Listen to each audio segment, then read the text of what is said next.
அவங்களுக்கு கொடுக்கும்படி உங்கள் பேர் வைத்திருக்கிற நினைவுகளை அறிந்து அந்த தீமைக்காக அல்ல நன்மைக்கு எதுவாக கையில் பார்த்துருப்பாங்க.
ஒரு சின்ன அறிவிப்பு.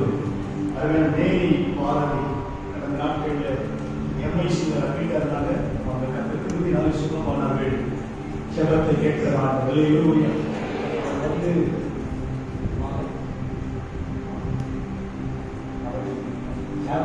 செய்கிறார்கள்.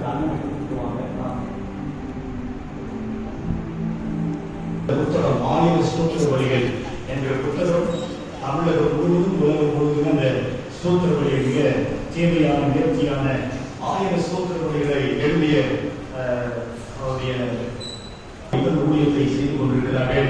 சமீபத்தில் அருமையான சகோதரரை என்னுடைய நண்பர் மூலமாக விக்டர் அவர்கள் மூலமாக சந்திக்க உதவி செய்தார். இந்த வாரம் அண்ணன் நல்லா சேர்ந்து அழைத்து மிக சந்தோஷமா ஊழியத்துக்கு வந்திருக்கிறார். நிச்சயமாய் கத்தர் அவர்களை கொண்டு பெரிய காத்து செய்கிறார். அநேக வாலிபர்கள் மத்தியில் கத்தர் ஊழியம் செய்திருக்கிறார். அதனால் தம்மை அறி மற்றும் இங்க இருக்கிற சில வாலிபர்களை உற்சாகப்படுத்தி இந்த வாலிபர்கள் மத்தியில் ஒரு பெரிய ஒரு மூவ்மெண்ட்டை கத்தர் அவர்களை கொண்டு உண்டு பண்ணியிருக்கிறார். அவரை அப்படிப்பட்ட ஒரு தேவ ஊழியக்காரர் நிச்சயமாகவே கத்தர் அவர்களை கொண்டு நம்மை ஆசிரியர் மிகவும் அமைச்சருடைய கைகளை தட்டி கத்தரை நாமத்திற்கு மகிழ்ந்தார்கள்.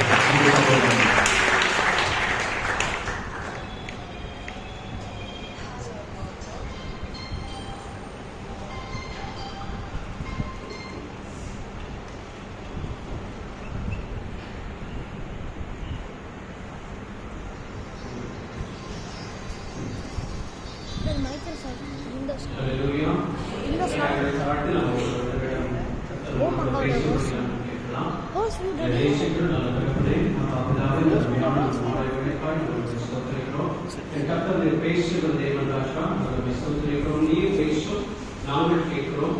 அம்மா நீங்க எங்களோட நீங்கள் இந்த மாணவர்கள் என்ன பேச சுத்தமாக இருக்கிறீரோ அப்பா நீங்க அதை பேசுவீங்க ராஜா. வயதை மறைத்து கட்டளையை வெளிப்படுவதையும் எல்லா சூழ்நிலைகளும் ஒவ்வொரு ஆத்மாக்களையும் உங்களுடைய அந்த தெய்வீக நாளைகளில் நான் கொண்டு வந்து சொல்லிக்கிறேன்.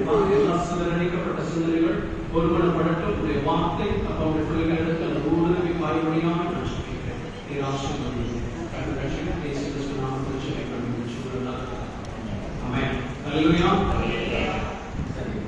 இந்த மாணவர்களில் உங்கள் மத்தியில் இருப்பதை குறித்து மிகுந்த மகிழ்ச்சி.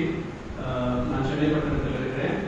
சுகபத்திரமாய் கத்தனை இடத்தில் கொண்டு வந்து என்னை சேர்த்து அந்த கிருபைக்காய் அவரை நான் ஒத்துழைக்கிறேன். ஸோ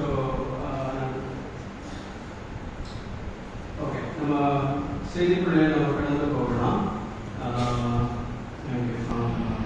லூக்கா 19வது அதிகாரத்தில் 5வது வசனம் எல்லாருக்கும் தெரிந்த ஒரு சம்பவம். இயேசு அந்த இடத்தில் வந்த பொழுது அண்ணாவது பார்த்து அவனை கண்டு சகேயுவே நீ சீக்கிரமாக இறங்கி வா, இன்றைக்கு நான் உன் வீட்டில் தங்க வேண்டும் என்றார். அப்படின்ற இந்த சகேயுடைய செய்தி, அந்த சகேயுடைய கதை நம்ம எல்லாருக்கும் தெரியும். எங்கள் கிறிஸ்தவர்களாக இருந்தாங்கன்னா சண்டே கிளாஸ்ல இருந்து இந்த சம்பவத்தை குறித்து நம்ம அதிகமாக நம்ம கவனித்து இருப்போம். அது நம்மளுடைய சப்ஜெக்ட் இன்னைக்கு இல்லை. ஸோ நான் இந்த நாளுடைய செய்தியுடைய தலைப்பை பரலோக சந்திப்பு, ஹெவன்லி என்கவுண்டர் என்று நான் சொல்லிக்க நான் ஆசைப்படுகிறேன்.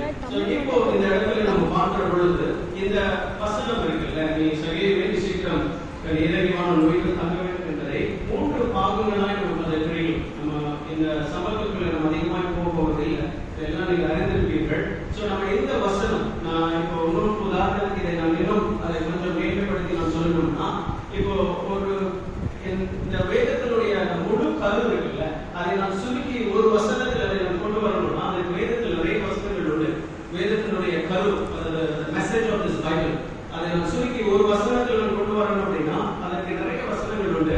இந்த வசனம் ஒரு வசனம், ஒரு முக்கியமான ஒரு வசனம். இந்த வேதத்தினுடைய கரு அல்லது லூக்கா புத்தகத்தினுடைய என்டையர் முழு அந்த மெசேஜ், இந்த கருவை இந்த ஒரு வசனத்தில் நம்ம கொண்டு வந்து விட முடியும். சரி, இந்த வசனத்தை நம்ம 3 பாகங்களாக நம்ம பிரிக்க போகிறோம். முதல் பாகம் என்ன அப்படின்னா, முதல் part of this words is சகேயுவே அப்படின்னு சொல்லுகிற பொழுது அவர் நம்மை பெயர் சொல்லி அழைக்கிற கர்த்தர். அல்லேலூயா, அல்லேலூயா. நம்ம இயேசு கிறிஸ்து சகேயுவை பார்த்து சகேயுவே அப்படின்னு கூப்பிட்டாருன்னா அதில் வேதத்தில் நம்ம என்ன புரிந்து கொள்ள வேண்டும் அப்படின்னா, அவர் நம்மை பெயர் சொல்லி அழைக்கிற கர்த்தர். அல்லேலூயா. நம்ம எபிரேய பதத்துல இந்த பெயர், அந்த நேம் என்பதற்கு ஷெம் என்று சொல்லுவாங்க. ஷெம் அப்படின்னா என்னன்னா எல்லாவற்றையும் உள் அடங்கின ஒரு காரியம். ஒரு பெயர் என்ன, அதுக்கு 3 காரியங்கள் இருக்கும். ஒன்று என்னன்னா எக்ஸிஸ்டன்ஸ் அப்படின்னு சொல்லுவாங்க, ஒன்று ரெபுடேஷன் சொல்லுவாங்க, ஒன்று கேரக்டர்.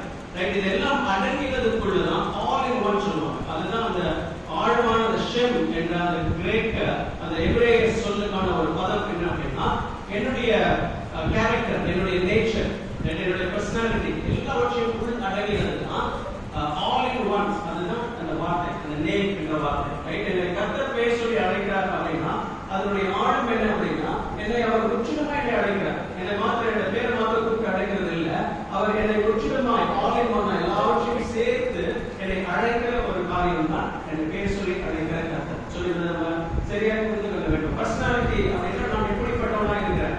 ரைட்? என்னுடைய கேரக்டர் என்ன அப்படின்னா, மற்றவர்கள் என்னை குறித்து என்ன நினைக்கிறார்கள், என்னை குறித்து என்ன பேசுகிறார்கள். ரைட்? நான் மற்றவர்களிடத்தில் எப்படி நடந்து கொள்கிறேன், இதெல்லாம் அடங்கினதுதான் என்னுடைய பெயர். ரைட்? அந்த வேதத்துல இந்த பெயரை குறித்து நம்ம பார்க்கணும்னா பெயர் ரொம்ப முக்கியம் வாய்ந்ததா இருக்குது. வேதத்துல நீங்க வாசிங்கன்னா நம்ம வேதத்தில் அநேக இப்போ சம்பவங்கள், அநேகரோடு கூட கர்த்தர் உரையாடினது, இதெல்லாம் நீங்க பாத்தீங்கன்னா வேதத்துல பெயர் ரொம்ப முக்கியம் வாய்ந்ததாக கருதப்படுகிறது. ரைட்? இப்ப நீங்க உதாரணத்துக்கு பாத்தீங்கன்னா ஆபிரகாமை ஆபிரகாம் என்று கர்த்தர் மாற்றினார், பெயர் மாற்றினார். ரைட்? சோ யாக்கோபை இஸ்ரவேல் என்று கர்த்தர் மாற்றினார். இதெல்லாம் என்ன அப்படின்னா, ஒரு மனுஷனை கர்த்தர் பெயர் சொல்லி அழைப்பார்னா அவர் கர்த்தர் எப்படியாய் அவனை நாம் அடைய வேண்டும் என்று நினைக்கிறார், எப்படியாய் அவனுடைய அழைப்பு கீழாய் அவனை அடையப்பட வேண்டுமோ அந்த பெயராய் மாற்றுகிறது ஒரு விதத்தில். அல்லேலூயா.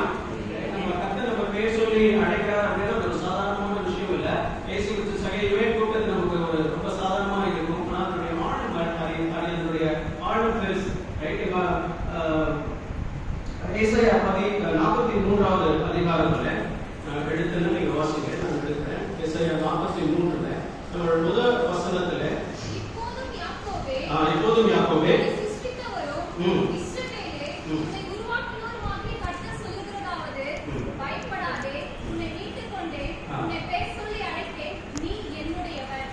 இந்த இடத்துல பார்க்கிற பொழுது நான் உன்னை மீட்டுக் கொண்டேன், உன்னை பேர் சொல்லி அழைத்தேன், நீ என்னுடையவன் அப்படின்னு இருக்கு. ரைட்? இப்போ ஒரு மனுஷனை கர்த்தர் பெயர் சொல்லி அழைப்பார் அப்படின்னா நமக்கு சொந்தமானதை கர்த்தர் பெயர் சொல்லி அழைப்பார்.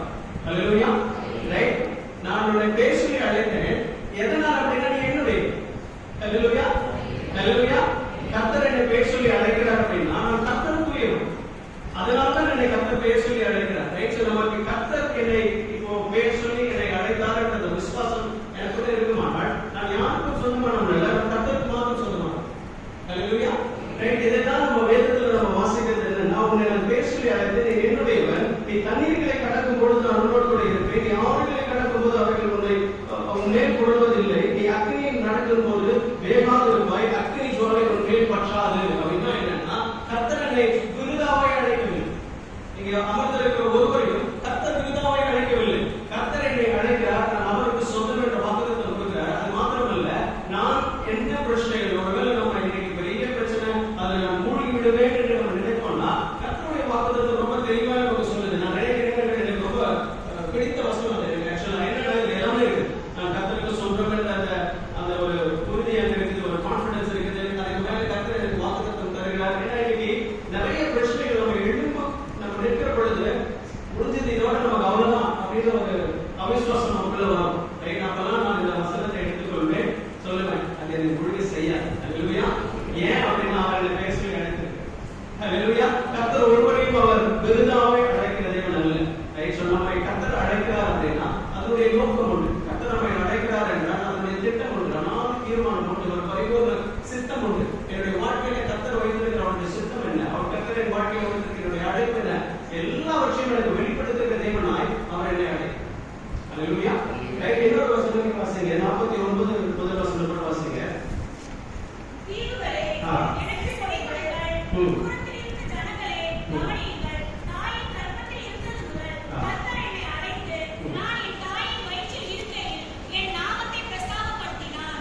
தாயின் கர்ப்பத்தில் இருந்து முதல் கர்த்தர் என்னை அழைத்து நான் என் தாயின் வயிற்றில் இருக்கையில் என் நாமத்தை பிரஸ்தாபப்படுத்தினார். தானியேலில் கிடைக்குதுன்னா, God called me when I was in my mother's womb before my birth. நான் பிறப்பதற்கு முன்பதாகவே கர்த்தர் என்னை பெயர் சொல்லி அழைத்தார். அல்லேலூயா. நம்ம பிறந்த உடனே அப்பா அம்மா தான் பெயர் வைக்கணும்னு நினைக்கிறோம். நான் இல்ல, கர்த்தர் நம்ம பிறக்கிறதுக்கு முன்பதாகவே அவர் என்னை பெயர் சொல்லி அழைத்து விட்டார். அல்லேலூயா. நம்ம என்ன நினைக்கிறோம், நம்ம தான் நம்ம பிள்ளைக்கு பெயர் வைக்கணும்னு நினைக்கிறோம். இல்ல, வேதம் என்ன சொல்லுது, நான் கர்த்தரால் முன்வைக்கப்பட்டிருக்கிறேன், நான் பிறப்பதற்கு முன்பதாகவே தாயின் வயிற்றில் இருக்கிற பொழுதே நான் அவரால் அழைக்கப்படுகிறேன். அல்லேலூயா. அல்லேலூயா. எதை குறிக்கிறது அப்படின்னா, என்னுடைய உணர்வு கர்த்தரோடு இருக்கிறதுல அது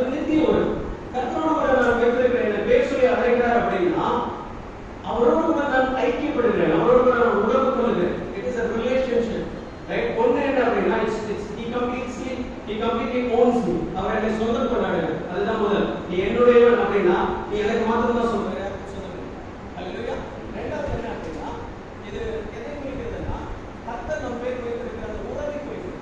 அது எந்த உறவுனா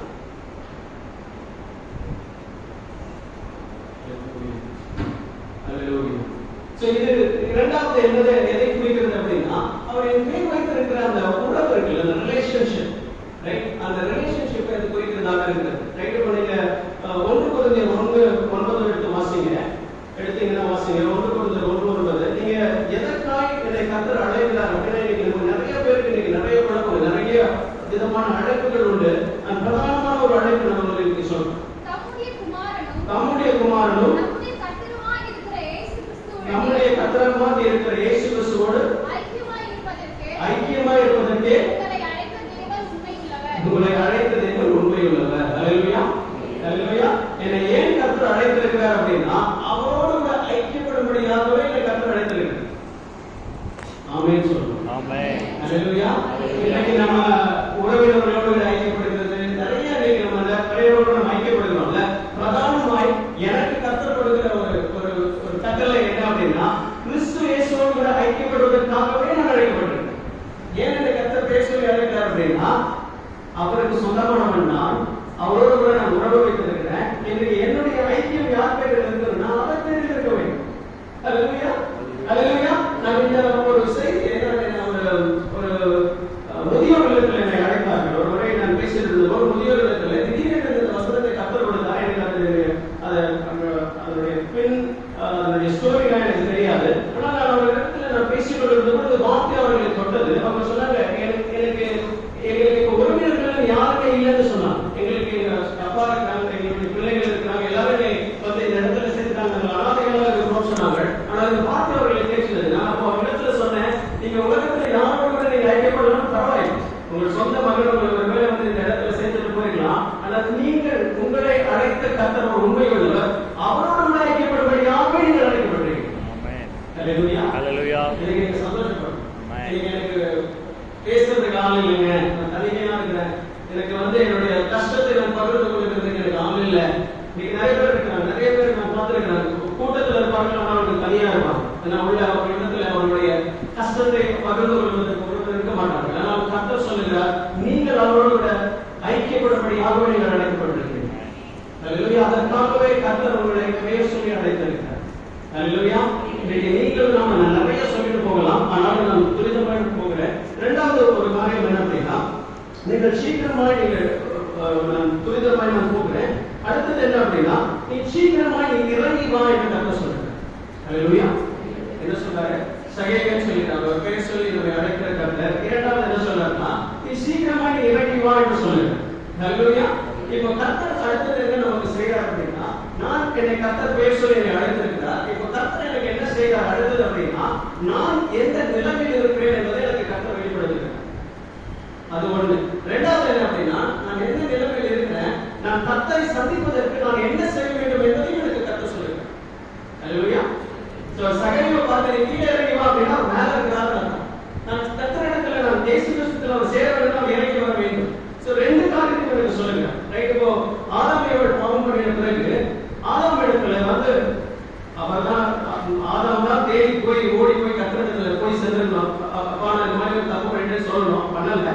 கர்த்தர் தேடி வருகிறார். வந்து கேட்கிறேன் என்ன முதல் கேள்வி, ரெண்டு கேள்வி மட்டும் நான் இங்க சொல்லி நான் கடந்து போகிறேன். முதல் கேள்வி என்ன கேட்கிறேன்?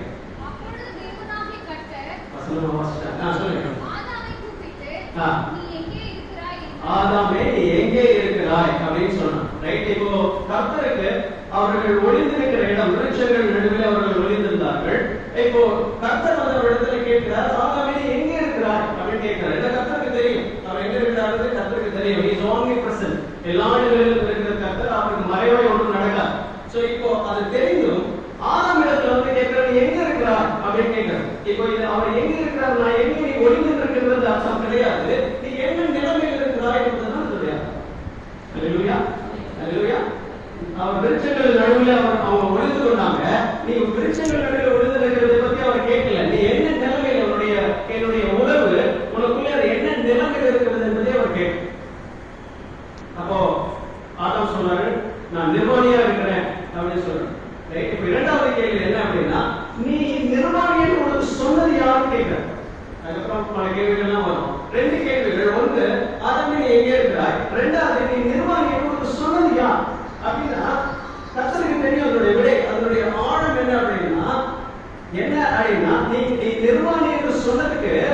நான் சொல்லல. அப்போ உனக்கு என்னை தவிர வேறு யார் இடத்தில் உறவு வைத்திருக்கிறாங்கன்றது பொருள். இதுவரையிலும் நீ நான் மட்டும்தான் சஞ்சரித்தோம். அந்த தோட்டத்துல நீ மட்டும்தான், நீ நானும் தேவன் மாத்திரம் இருந்தோம். உனக்கு வருகிற எல்லா தகவல், உனக்கு வருகிற எல்லா செய்தி அந்த இடத்தில் மாத்திரம்தான் வந்தது. வேற யாரும் இல்லை நடுவுல. இப்போ கர்த்தர் கேட்கிறார், உனக்கு இது சொல்றது யாரு அப்படின்னா என்னன்னா, மூணாவது ஒரு பர்சன் வந்துட்டாங்க.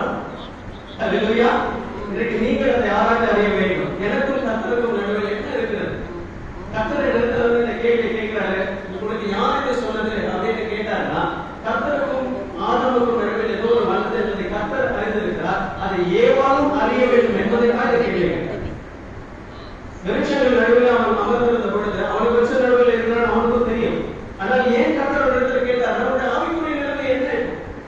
நீ என்னோட சஞ்சரித்த ஒரு மனுஷன், நீ என்னோட உறவு கொண்டிருந்த மனுஷன், நீ இப்ப ஏன் அங்க உள்ள இருக்கிற என்ன ஆச்சு, உன்னுடைய நிலைமை என்ன என்பதை விளக்கி ஆதாமுக்கு சொல்வதற்காக கர்த்தர் அதை செய்தார். அல்லேலூயா, அல்லேலூயா. இன்னைக்கு அநேக நேரங்களில் நாம் என்ன செய்யணும் அப்படின்னா, நம்மை நாமே ஆராய்ந்து பார்க்க வேண்டும். கர்த்தர் நம்ம சந்திக்க அவர் பெரிய குழந்தைகளாக இருக்கிறார். கர்த்தர் நம்மை அவர் நம்ம பட்சத்தில் அவர் நம்மை சேர்த்துக்கொள்ள பிரியமாக இருக்கிறார். ஆனால் நான் என்ன செய்ய வேண்டும் அப்படின்னா, நான் எந்த நிலைமையில் இருக்கிறேன் என்பதை தெரிந்து கொள்ள வேண்டும். எனக்கும் கர்த்தருக்கும் நடுவில் என்ன இருக்கிறது என்பதை நான் ஆராய்ந்து பார்க்க வேண்டும். அல்லேலூயா. நம்ம என்ன ரட்சிக்கப்பட்ட புதுசுல என்ன சொல்லணும், ஒரு ஃபேமஸ் பாட்டு நம்ம ஞானஸ்தானம் எடுத்து வெளியே ஒரு ஃபேமஸ் பாட்டு இருக்குது. என்னது?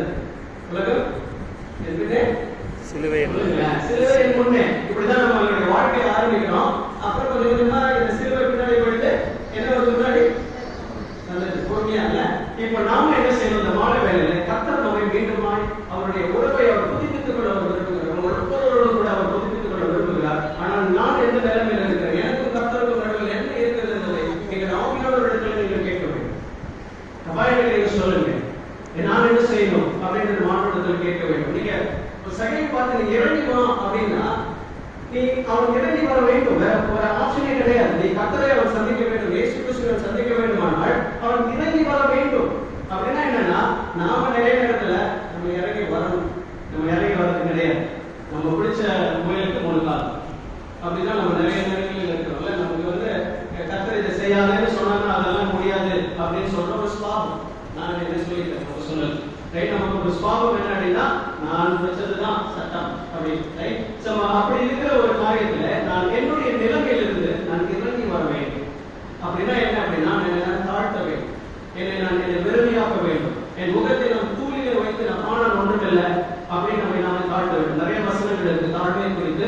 ஆனால் நான் ரொம்ப எளிமையான உங்களுக்கு சொல்றேன். சகைக்கு செய்ய வேண்டிய ஒரே ஒரு காரியம் என்னன்னா, சகையை கீழே இறங்கி வா அப்படின்னு சொல்றது என்னன்னா, அவனது காட்டத்தை மதத்திலிருந்து அவன் கீழே இறங்கி வராவிட்டால் அவர் இயேசு கிறிஸ்துவை சந்திக்க முடியாது. இன்னைக்கு அநேகருடைய வாழ்க்கையில கர்த்தரை சந்திக்க கூடாதபடி இருக்கிற ஒரு பெரிய ஒரு தடை என்ன அப்படின்னா சுயம். முதல். இரண்டாவது என்ன அப்படின்னா மேக்கிங். இந்த 2 காரியங்கள் நமக்குள்ள இருக்குமானால் நாம கர்த்தரிடத்தில் நம்ம சேராதபடிக்கு, கர்த்தர் நம்ம இடத்துல அவர் வரக்கூடாதபடிக்கு அது பெரிய பதில் சுவராக இருக்கும். இதுல முரட்டாட்டம் உண்டு, மீட்டிங் போய் உண்டு, கீழ்ப்படியாக உண்டு, நிறைய காரியங்கள் இருக்கிறது. ஆனால் நான் என்ன செய்யணும் அப்படின்னா, அப்பா எனக்குள்ளே ஒரு முரட்டாட்டம் இருக்கிறது, எனக்குள்ளே ஒரு மீட்டிங் இருக்கிறது, எனக்குள்ளே ஒரு கீழ்ப்படியாமல் இருக்கிறது, நான் இயலாமையில் இருக்கிறேன், எனக்கு உதவி செய்ய நம்ம தாழ்த்துவேன். அல்லேலூயா, அல்லேலூயா. நம்ம என்ன நினைப்போம்னா, இதெல்லாம் சரி பண்ணிட்டு கர்த்தரிடத்துல போகலாம்னு சொல்லுவாங்க. இல்லை, அது சரி செய்வதற்கு நீங்கள் கர்த்தரிடத்தில் வர வேண்டும். அல்லேலூயா. என் முரட்டாட்டத்தை நானே மேற்கொள்ள முடியாது. நான் கர்த்தரிடத்தில் வந்தால் என் முரட்டாட்டத்தை நான் மேற்கொள்ள முடியும். என் வேற்றுமை உடைக்கப்பட வேண்டும் என்றால் கர்த்தரிடத்தில் வந்தால் நான் தாழ்மையை கற்றுக்கொள்ள முடியும். இன்னைக்கு நிறைய விசுவாசிகள் என்னன்னா, நான் ரொம்ப கீழ்ப்படியாம இருக்கிறேன், நான் இப்ப கர்த்தரிடத்துல போக மாட்டேன்னு சொல்லுவாங்க. இல்ல, நீ கீழ்ப்படியாமை மேற்கொள்ள வேண்டும், நீ கர்த்தரிடத்தில் போக வேண்டும். அல்லேலூயா. இது எப்படின்னா, எனக்கு கேன்சர் இருக்கு, நான் கேன்சர் ஹாஸ்பிட்டல் போக மாட்டேன்னு சொல்லுவாங்க. நீ கேன்சர் இருந்தா நீ தான் ஃபர்ஸ்ட் அங்க போய் நிக்கணும். அது மாதிரி தான் நான் என்னுடைய இயலாமைகளை நான் என்ன செய்யணும், கர்த்தருடைய பாதத்தில் நான் வைக்க வேண்டும். கர்த்தருடைய பாதத்தில் வைத்து, அப்பா நான் இப்படி இருக்கிறேன், உதவி செய்யுங்கன்னு சொல்லுவோம். ஏன் அப்படின்னா, இன்றைக்கு எனக்கும் கர்த்தருக்கும் நடுவில் ஏதோ ஒரு காரியம் இருக்குது. அல்லேலூயா. ரைட், இன்னைக்கு நான் என்னை தாழ்த்த வேண்டும், நான் என்னை ஆராய்ந்து அறிய வேண்டும், நான் என்னை முற்றிலுமா என்னை தாழ்த்த வேண்டும். எப்படி ஒரு 3 வயது இல்ல ஒரு 2 மாசம் குழந்தை, அதுக்கு என்னன்னா தன்னுடைய தாய் அதற்கு ஏதாவது செய்யலைன்னா அதனால செய்ய முடியும். ஒரு 2-3 மாத குழந்தை வச்சுக்கிட்டீங்கன்னா அதனுடைய தாய் அதற்கு ஏதாவது செய்ய, அதுக்கு பால் ஊட்டல, அதை குளிப்பாட்டல, அதை தொடைக்கல அப்படின்னா அதனால ஒன்றும் செய்ய முடியாது. அதுதான் வாழ்க்கை. கர்த்தருடைய சமூகத்தில் போகிற நாம அப்படி இயலாமையாய் எனக்கு ஒன்றுமே இல்லாதவரை எனக்கு எல்லாம் நீங்க செய்ய நம்ம போகிறோம்ல, அப்போ கர்த்தர் நமக்காக எல்லாவற்றையும் செய்யும். நீங்க 0 ஆனீங்கன்னா அவர் 100 ஆவார். ஹல்லேலூயா, ஹல்லேலூயா. இன்னைக்கு நீங்க இப்போ இந்த அமர்ந்திருக்கிற வேளையில கர்த்தர் உங்களை சந்திக்க அவர் மிகுந்த வாஞ்சையா இருக்கிறார். நாம கர்த்தரை சந்திப்பதை எப்படி வாஞ்சிக்கிறோமோ அதை காட்டிலும் கர்த்தர் நம்மை சந்திக்க அவர் வாஞ்சையுள்ளவராக இருக்கிறார்.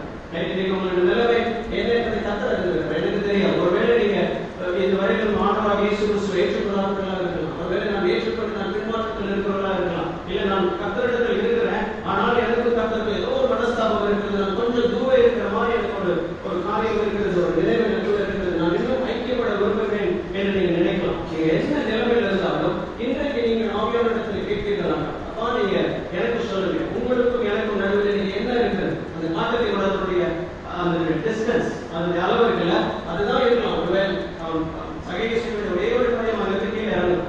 அவன் மிகுந்த செல்வந்தன், அந்த பட்டணத்துல மிகுந்த செல்வம் உடைந்தவன். அவன் ஒரு மாற்றத்தின் வரது மேல ஏறணும்னா அவனுடைய தன்மானத்தை விட்டுதான் ஏறுவான். நீங்க யாராவது முகேஷ் அம்பானி, பில் கேட்ஸ் இவங்கெல்லாம் மரத்து மேலே ஏறி பாப்பீங்களா? பண்ண மாட்டாங்க. ஏன்னா அதெல்லாம் அவங்களுடைய தன்மானத்துக்கு இழந்தாத ஒரு காரியம். இப்போ இந்த தன்மானத்தை இழக்கிறது சகையத்தை காட்டு. எப்படியாவது நான் இயேசு கிறிஸ்துவை பார்க்க வேண்டும், எனக்கு என்ன சொன்னாலும் பரவாயில்ல, ஆனாலும் நான் அவருக்கு அந்த மரத்துல ஏறி நான் பார்ப்பேன்னு சொன்னதே ஒரு தாழ்வு. இன்னைக்கு நீங்கள் எப்படியாவது நீங்கள் என்ன செய்யணும் அப்படின்னா, எப்படியாவது நான் கர்த்தரை நான் பார்க்க வேண்டும், எப்படியாவது நான் கர்த்தரை சந்திக்க வேண்டும் என்ற அந்த தாழ்வு நமக்குள்ளே, இந்த வாஞ்சை நமக்குள்ளே இருக்கும். இதுதான் இரண்டாவது. அவர் என்ன செய்வார் அப்படின்னா, நம்ம பேர் சொல்லி அழைக்கிறார். இரண்டாவது என்ன செய்யறார், நான் என்ன நிலைமையில் இருக்கிறேன் என்பதை அவர் வெளிப்படுத்துகிறார். அந்த நிலைமையில் இருந்து நான் அவரிடத்தில் வருவதற்கு நான் என்ன செய்ய வேண்டும் என்பதையும் எனக்கு அதை சொல்லுங்கள். ஹல்லேலூயா, ஹல்லேலூயா. மூன்றாவது என்னன்னா, நான் உன் வீட்டில் தங்க வேண்டும் என்று சொல்றார். மூன்றாவது அதே வசனத்தில் அடுத்த கடைசி பகுதி என்ன அப்படின்னா, நான் உன் வீட்டில் தங்க வேண்டும் வேணும் அப்படின்னா என்னன்னா, இந்த வேதத்தை முழுவதுமே நீங்க வாசிப்பீங்கனால் கர்த்தர் ஒரு வாஞ்சிக்கிற, பிரயாசப்படுகிற, கர்த்தர் ஏங்குகிற ஒரு காரியம் என்னன்னா, நம்மோடு கூட அவர் வாசம் பண்ண வேண்டும். இதுக்கு ஹல்லேலூயா சொல்றோம். அகிலத்தையும் ஆகாயத்தையும் சமுதிரத்தையும் அதிலுள்ள யாவற்றையும் படைத்த சர்வ வல்லமையுள்ள தேவன் அவர் நம்மோடு கூட வாசம் செய்ய விரும்புகிறார். இதனால ஒரு பெரிய ஸ்லாக்கியம் தேவை. ஹல்லேலூயா, ஹல்லேலூயா. கிரேக்க மொழியில நீங்க இந்த 12 நீங்க அப்படின்னா 1 கொரிந்தியர்ல 2 கொரிந்தியர் 6 நான் வாசிக்கிறேன். 16வது வசனத்துல, நான் அவர்களுக்குள்ளே வாசம் பண்ணி அவர்களுக்கு உலாவி அவர்கள் தேவனாய் இருப்பேன், அவர்கள் என் ஜனமாய் இருப்பார்கள் என்று தேவன் சொன்னபடி நீங்கள் ஜீவனுள்ள தேவனுடைய ஆலயமாய் இருப்பீர்கள் அப்படின்னு. சரி, இந்த கிரேக்க மொழியில ஆலயம் அப்படின்னா என்ன அப்படின்னா dwelling place அப்படின்னா வாசம் பண்ணுகிற இடம். ஆலயம் அப்படின்னா என்னன்னா நீங்கள் வாசம் பண்ணுகிற இடம் என்று பொருள். நீங்க ஆலயம், நீங்க தான் தேவனுடைய ஆலயம்னா எனக்குள்ளே கர்த்தர் வாசம் செய்கிற ஒரு இடமாய் நான் இருக்கிறேன். ஹல்லேலூயா. கர்த்தர் ஒருவனை பெயர் சொல்லி அழைக்கிறார், அவருக்கு சொந்தம் என்று சொல்றாருன்னா அவரை மாத்திரம் பெற்றுக்கொள்வதற்காக அல்ல. God doesn't just need people, he wants a place to dwell. ஹல்லேலூயா. கர்த்தர் ஜனங்கள் மாத்திரம் வேண்டும் இல்ல, கர்த்தர் தங்குகிற, அவர் ஆலயமாய் இருக்கிற, அது ஒரு dwelling place, அதுதான் கர்த்தர் விரும்புகிறார். ரைட். இப்போ இதனுடைய வசனங்கள் நிறைய இருக்கு, நேரம் இல்லாததுனால நான் கடந்து போகிறேன். இன்றைக்கு நீங்களும் நானும் அவருடைய ஆலயமாய் இருக்க வேண்டும் என்று கர்த்தர் விரும்புகிறார். ஹல்லேலூயா, ஹல்லேலூயா. அதுல நீங்க 3 காரியங்கள், அவர்களுக்குள்ளே நான் வாசம் பண்ணணும், அவர்களுக்குள்ளே நான் உலாவ வேண்டும், அவர்களுடைய தேவனாய் நான் இருக்க வேண்டும், அவர்கள் என் ஜனமாய் இருக்க வேண்டும். இது எல்லாமே சொல்லிட்டு தான் நீங்கள் ஜீவனுள்ள தேவனுடைய ஆலயமாய் இருக்கிறீர்கள் என்று சொல்றோம். ஹல்லேலூயா. என்னுடைய சரீரம், என்னுடைய ஆவியினுடைய ஆத்மா கர்த்தரிடத்தில் ஒப்புக்கொடுத்து அவருடைய ஆலயமாய் என்னுடைய சரீரம் இருக்குதா என்பதை கொஞ்சம் நிதானத்தின் காலங்களில் பார்க்கணும். ஹல்லேலூயா. ரைட். இப்போ நம்ம இந்த ஆலயம், நம்மளுடைய சரீரம் இதெல்லாம் இருக்குது அப்படின்னா, இந்த உங்களுக்கு இந்த உலகத்திலே விலை உயர்ந்தது அப்படின்னா என்ன சொல்லுங்க? உலகத்திலே விலை உயர்ந்தது அப்படின்னா என்ன சொல்லுங்க? சொல்லுங்க, ஏதாவது சொல்லுங்க. இல்லையா? சரி, நான் சொல்றேன். டைமண்ட். சரி, உலகத்திலே விலை உயர்ந்ததில் ஒன்று. நிறைய விலை உயர்ந்தது இருக்குது. ஏன் ஒரு காரியம் விலை உயர்ந்ததா இருக்குது அப்படின்னா, அது ஏன் விலை உயர்ந்தது அப்படின்னா அது அரிதானதா இருக்கும். It will be rare. ஏன் இந்த உலகத்தில் ஒரு பொருள் அது விலை குறைந்ததா இருக்குது அப்படின்னா அது அரிதாய் காணப்படுகிற ஒரு பொருளாக இருக்கும். இரும்புக்கு ஏன் டைமண்ட் மாதிரி விலை இல்லை அப்படின்னா இரும்பு எல்லாத்துலயும் கிடைக்கும். அதனாலதான் இரும்பு ஒன்றும் அவ்வளவு எக்ஸ்பென்சிவ் கிடையாது.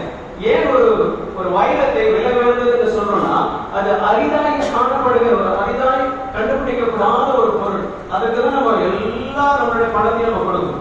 ஹல்லேலூயா. நிறைய லட்சக்கணக்கில் கோடி கணக்கில் இருக்கிற கட்டு டைமண்ட், அன்கட் டைமண்ட் இப்படிதான் நிறைய இருக்கிறது. இதெல்லாம் நம்ம கொடுக்குறோம். ஏன் அப்படின்னா அது அரிதாய் காணப்படுகிற ஒரு காரியம் அல்ல. அதற்காக தான் அவ்வளவு விலை நம்ம கொடுக்கிறோம்.